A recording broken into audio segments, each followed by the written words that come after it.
शिव महापुराण वर्णन करती है किसी भी छठ के दिन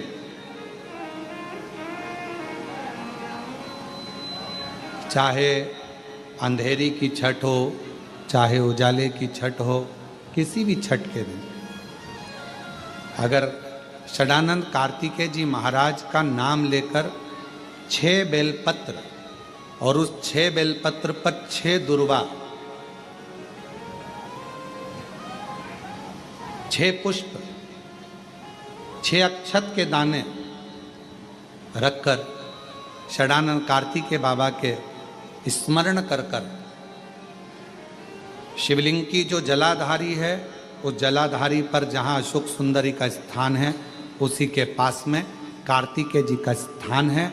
किसी भी छठ पर यदि आप बाबा को वो बेलपत्र, वो दुर्वा, वो पुष्प, वो अक्षत का दाना 6 समर्पित करते हैं, किसी भी छठ के दिन, षष्ठी के दिन स्कंद भगवान का नाम लेकर, स्कंदेश्वर बाबा का नाम लेकर, कार्तिकेय बाबा का नाम लेकर यदि समर्पित करते हैं तो जिंदगी में कितना भी कर्जा हो वो कर्जा 3 महीने के अंदर समाप्त होता ही है।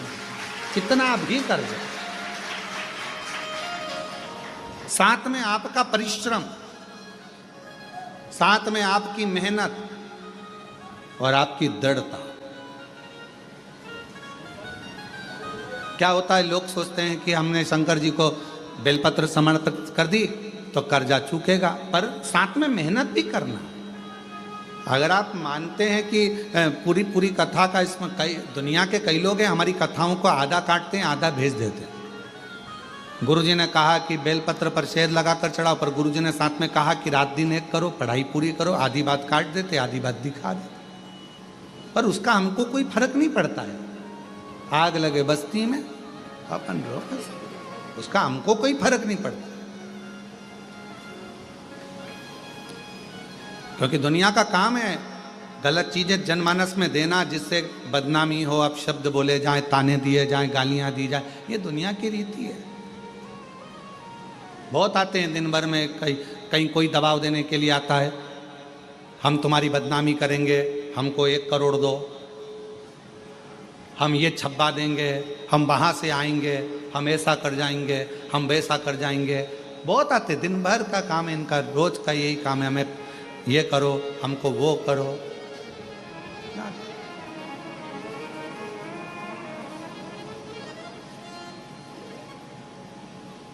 शिव तत्व है, दबाव देने वाले ढेर मिलेंगे, अपशब्द कहने वाले ढेर मिलेंगे, ताना देने वाले ढेर मिलेंगे, पर आप अपनी पूर्ण ऊर्जा के साथ में शिव महापुराण की कथा कहती है 6 बेलपत्र, 6 पुष्प, 6 दुर्वा, 6 चावल के दाने और साथ में अपना परिश्रम पूर्ण करो।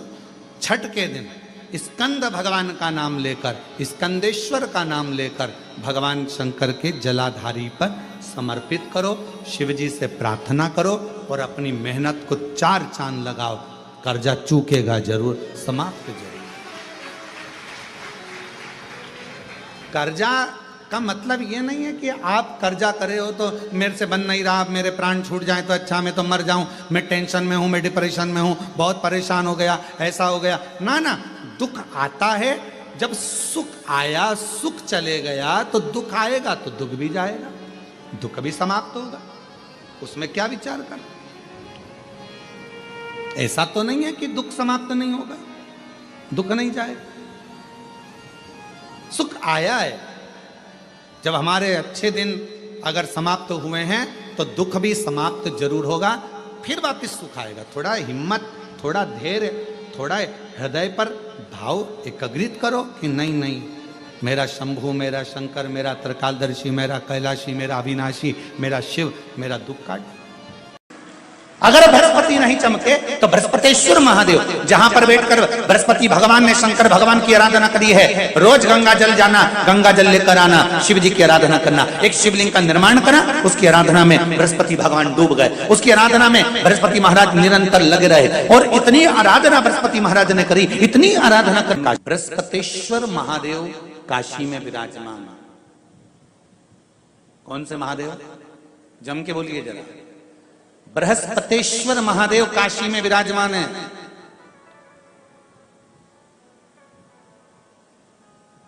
जो अंगूठी में पुखराज नहीं पहन सकते, जिनकी भाग्य रेखा उल्टी चल रही हो, बृहस्पति चमक ही नहीं रहा हो, जिस काम में हाथ डालते हैं वो काम पूरा ही नहीं होता हो, तो एक बार काशी जाना, बृहस्पतिश्वर महादेव का स्पर्श करना, उनका अभिषेक पूजन करना और उनका स्पर्श कर कर एक बेलपत्र ब्राह्मण देवता से मांग कर लेकर जाना कि इन बृहस्पतिश्वर महादेव से मुझे एक बेलपत्र दे दो। तुम्हें पुखराज पहना कि नहीं पहना, हीरा रतन माणिक पहना कि नहीं पहना, वो बेलपत्र इतना चमत्कार कर देगी कि जिंदगी में कभी संपदा की कमी आएगी ही नहीं। अगर बृहस्पति नहीं चमके तो बृहस्पतिश्वर महादेव, जहां पर बैठकर बृहस्पति भगवान ने शंकर भगवान की आराधना करी है, रोज गंगा जल जाना, गंगा जल लेकर आना, शिव जी की आराधना करना, एक शिवलिंग का निर्माण करा, उसकी आराधना में बृहस्पति भगवान डूब गए, उसकी आराधना में बृहस्पति महाराज निरंतर लगे रहे और इतनी आराधना बृहस्पति महाराज ने करी, इतनी आराधना करी बृहस्पति महाराज ने कि शंकर भगवान सामने प्रकट हो गए। मांगो बृहस्पति, तुमको क्या चाहिए। एक बात मैं आप सबको कहना चाहूंगा, किसी जगह पर यदि आपका अपमान हुआ है, बहुत ध्यान देना जरा, कथा थोड़ी भारी है पर समझ लोगे आप। किसी जगह पर यदि आपका अपमान हुआ है तो आप भगवान शंकर को धन्यवाद देना कि मैंने पूर्व में किसी का अपमान करा होगा तो मेरा हिसाब आपने इतनी जल्दी बराबर कर दिया है, इतनी जल्दी बराबर कर दिया। ये थोड़ा सा अपमान मेरा कराया, मेरा हिसाब बराबर हो गया। कोई गाली दे रहा है, देने दो, शंकर भगवान को धन्यवाद देना, बाबा बड़ी कृपा करी, मैंने पूर्व में इसको गालियां दी होंगी, अपशब्द कहा होगा तो इसने मुझे पलट कर गाली दे दी, अपशब्द कह दिया। ये तेरी कृपा है, ये तेरी दया, और जब तक तेरी करुणा, तेरी कृपा, तेरी दया नहीं हो तब तक कुछ हो ही नहीं सकता। तेरी कृपा,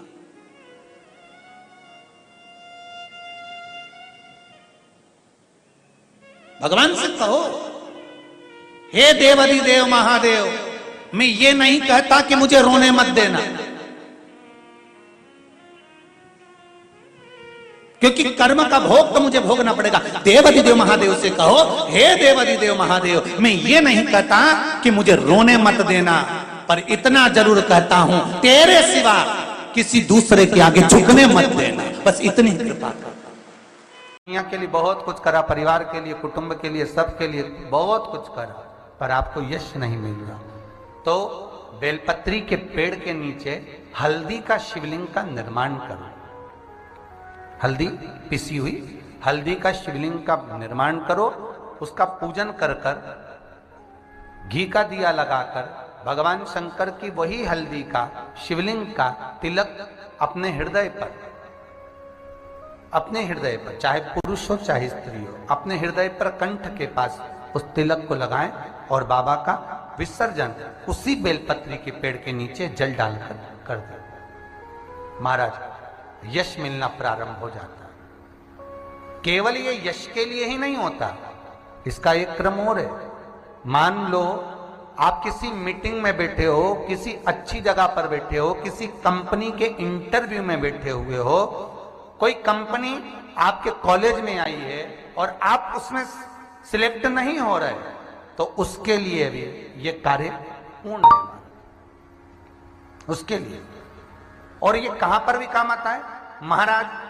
मान लो आप किसी कार्य के लिए जा रहे हो और वो कार्य बहुत जरूरी है कि इस व्यक्ति से मुझे ये पैसे निकलवाना है, इस व्यक्ति से मुझे ये काम निकलवाना है, और वो व्यक्ति बहुत दिन से हाथ में आ ही नहीं रहा, तो उसके लिए भी ये कार्य किया था। कुछ नहीं, केवल आपका भजन, नाम रख दिया, तुम्हारा नाम बृहस्पति रहेगा। बृहस्पति भगवान का एक नाम बृहस्पति भी रख दिया और तुम साधारण नहीं रहोगे, तुमने मेरी आराधना करी है तो देवताओं के गुरु बनकर विराजमान होगे। इतनी भी परेशानी चल रही हो, थोड़े दिन बाबा की जो जलाधारी है, इस जलाधारी पर हल्दी का थोड़ा सा लेपन करिए, हल्दी का लेपन कर कर जिस पात्र से शिवजी को जल चढ़ाओगी उसी पात्र पर अपनी 3 उंगलियों का स्पर्श हल्दी का कर कर फिर बाबा को कुंदकेश्वर महादेव के नाम से जल चढ़ाना प्रारंभ करें। जो हल्दी का लेपन आपने जलाधारी पर करा है उसी जलाधारी की 1 उंगली कलश पर लगाकर लेकर आओ। घर के अंदर जब प्रवेश करो या व्यापार में प्रवेश करो तो जो कलश पर हल्दी लगाकर लाए हो वही दरवाजे के ऊपर थोड़ी सी मात्रा में कुंदकेश्वर महादेव के नाम से लगाना प्रारंभ कर दो। कैसी भी चिंता हो 7 से 8 दिन में वो चिंता समाप्त होगी। पूजा नारायण के इस बद्रिकाश्रम में आएगा, चने की दाल हाथ में लेकर शंकर के नाम का स्मरण कर कर अपनी मनोकामना कर कर जो नारायण को चढ़ाएगा उसकी मनोकामना 3 महीने में पूरी हो जाएगी। आज भी बद्रिकाश्रम में बद्रीनाथ जी को क्या चढ़ता है? बोलो जम के बोलो। चने की जो बद्रिकाश्रम में बद्रीनाथ जी को चने की दाल हाथ में लेकर शंकर जी का नाम लेकर शिव का स्मरण कर कर अपनी मनोकामना कर कर जो समर्पित करता है 3 महीने के अंदर उसकी मनोकामना पूरी हो जाती है। 3 महीने लिया है आपने मंदिर का यदि पानी लिया है तो 2 रुपए पहले दान पेटी में डालो सबसे पहले। पर कई माताओं की आदत रहती है जब 30 त्योहार पूजन करने में आंवले के पेड़ के नीचे जाए, बड़ के पेड़ के नीचे जाए, पीपल के पेड़ के नीचे जब पूजन करने जाती है लगी लगाई थाली मिल जाती, उठा उठा के सब चढ़ा देती। अब ना जाने किसकी थाली किसका सामान और ये बढ़िया सिर पे पल्लू मल्लू ले लुआ के और सब चढ़ा चढ़ू के वो जाए और बेचारी जिसकी थाली वो आके देखे तो सब सामान सब। अब वो भी बेचारी सोचे कि हाँ ले लिया तो ले लिया, पर बताओ पुण्य किसको मिलेगा? अरे बोलो तो जिसने चढ़ाया उसको, जिसकी थाली थी, पुण्य उसको मिले। माता लक्ष्मी एक बार भगवान विष्णु से प्रश्न करी है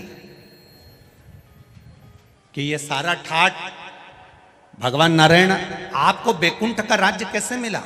आप बैकुंठ के अधिपति कैसे बने? आपको ये बैकुंठ कैसे प्राप्त हुआ?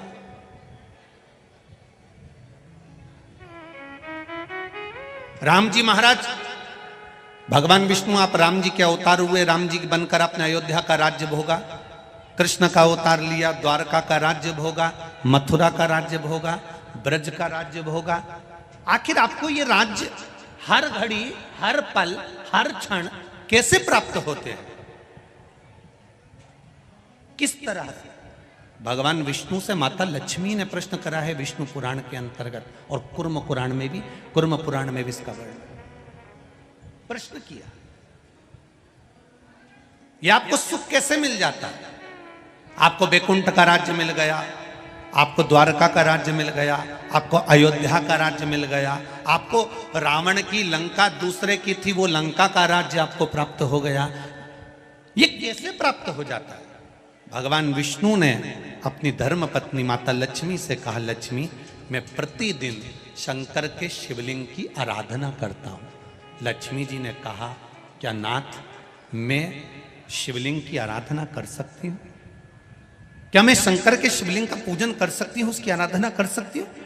भगवान कहते हैं, भगवान विष्णु ने माता लक्ष्मी से कहा, लक्ष्मी सारे देवी देवताओं ने अलग अलग शिवलिंग का निर्माण करा। किसी ने पारद का शिवलिंग बनाया, किसी ने मोती का शिवलिंग बनाया, किसी ने स्फटिक का शिवलिंग बनाया, किसी ने स्वर्ण का शिवलिंग बनाया, किसी ने हीरे का शिवलिंग बनाया, किसी ने पन्ना का शिवलिंग बनाया। तुम्हारी मर्जी पड़े, तुम वो शिवलिंग का निर्माण करो। माता लक्ष्मी ने सुंदर आनंद के साथ एक पुखराज का शिवलिंग का निर्माण करा और सुंदर माता ने उस शिवलिंग की आराधना और पूजन करना प्रारंभ कर दिया। अब क्या मिला माता लक्ष्मी जी को? लक्ष्मी जी को मिला क्या?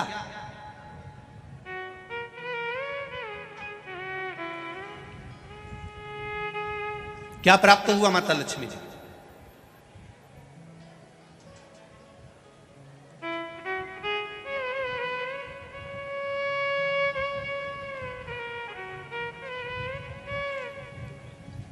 भगवान कृष्ण की प्रिया है राधिका जी राधिका जी के प्रिय हैं भगवान कृष्ण।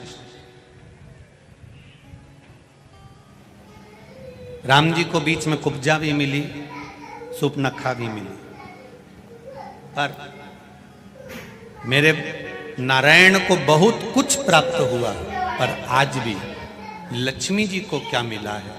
तो कहा, लक्ष्मी तुम किस चीज के लिए शिव जी की आराधना कर रही हो? लक्ष्मी जी कहती हैं, बस आपके चरण की सेवा मुझे दिन रात मिले। नारायण कहते हैं, मैं तो भगवान शिव के सेवा में लगा रहता हूं और आप मेरे चरण की सेवा मांग रही हो? तो मेरे चरण की सेवा ऐसे नहीं मिल सकती। कोई देगा तो वो देवाधिदेव महादेव ही दे सकते। घोर तप माता लक्ष्मी ने करना प्रारंभ करा। शिवलिंग का स्नान कराती, शंकर भगवान का अभिषेक करती, शंकर भगवान की पूजन करती, शिव जी का सुंदर आनंद से श्रृंगार करती।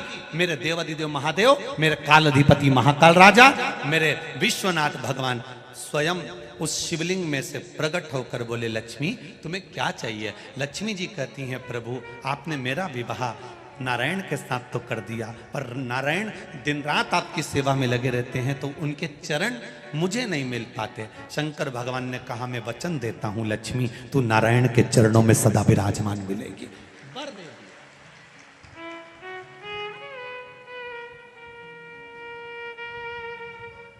ब्राह्मण हो, क्षत्रिय हो, वैश्य हो, शूद्र हो, बच्चा हो, जवान हो, बूढ़ा हो, बेटी हो, बेटा हो, नारी हो, पुरुष हो, जो है अगर वो शिव की आराधना में लगा है, उसका मनवांछित फल की पूर्ति हुई है, प्राप्ति हुई है। और कोई तुमसे कहे कि स्त्री शंकर भगवान का आराधना कर सकती है, पूजन कर सकती है, तो दूर नहीं जाना। ये जो शिव पुराण है हमारे पास में, गीता प्रेस गोरखपुर की, उसका दर्शन मैं आपको करा देता हूँ। ये शिव पुराण गीता प्रेस गोरखपुर की है, तुम भी बाजार से लेकर आना। इसका 73 नंबर का पेज निकाल कर पढ़ना विद्येश्वर संहिता में से। उसमें लिखा हुआ है, जो नारी शंकर भगवान का स्नान कराती है, श्रृंगार करती है, पूजन करती है, वो संसार सागर से मुक्त होकर मां पार्वती की परम सखी बनकर विराजमान होती है। यह विद्येश्वर संहिता कह रहे।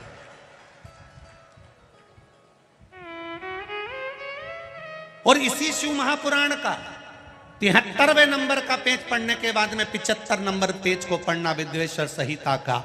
उसमें लिखा है, जो शंकर भगवान को जल चढ़ाकर उस जल का आचमन करता है, वो 3 ताप से दूर हो जाता है। ये मेरा निवेदन है आस्था चैनल वालों से। पन्ना मैं निकाल रहा हूँ और उसको मैं लाइन से अक्षरों पर लाइन दिखा रहा हूँ। मेरा निवेदन है, आप भी बताना कि शंकर जी पर जल चढ़ाकर पीने का कितना लाभ है। प्रश्न नंबर 75।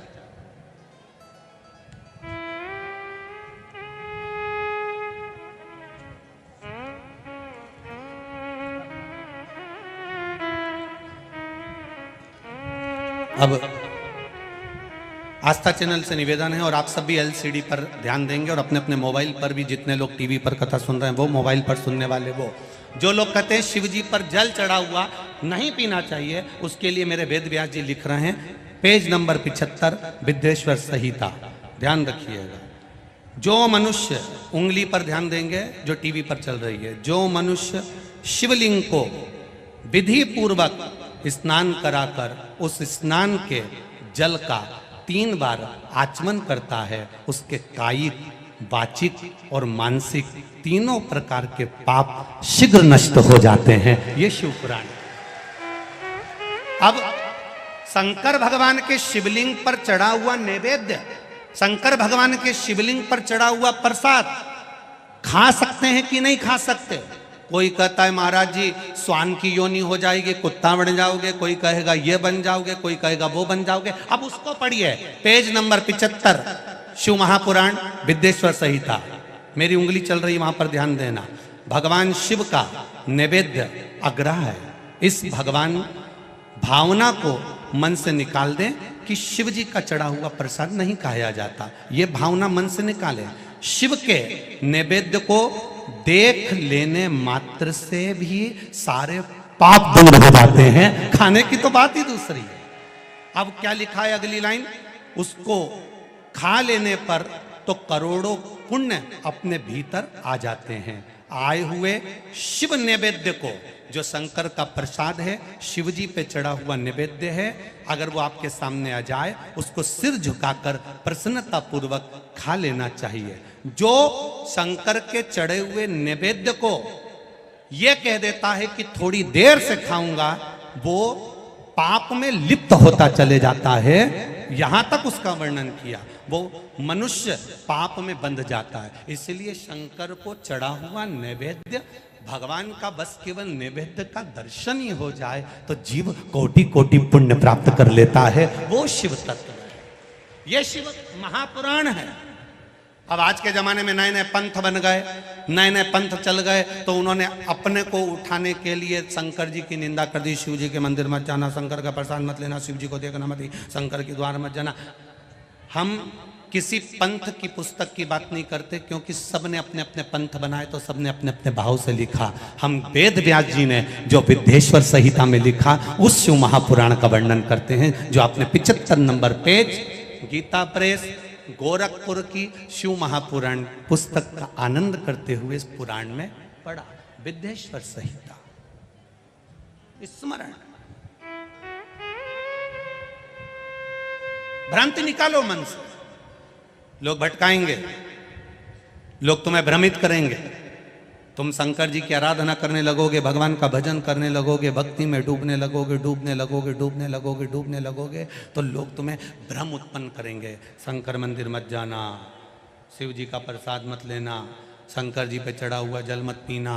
लोग तुम्हें भ्रमित करेंगे। उस भ्रम से निकालती है मेरी शिव महापुराण की कथा। आप एक एक शब्द का स्मरण करो। मेरा निवेदन है, जिसने शिव को जान लिया उसने संपूर्ण जीवन भगवान के सुपुर्द अपना कर दिया और अपनी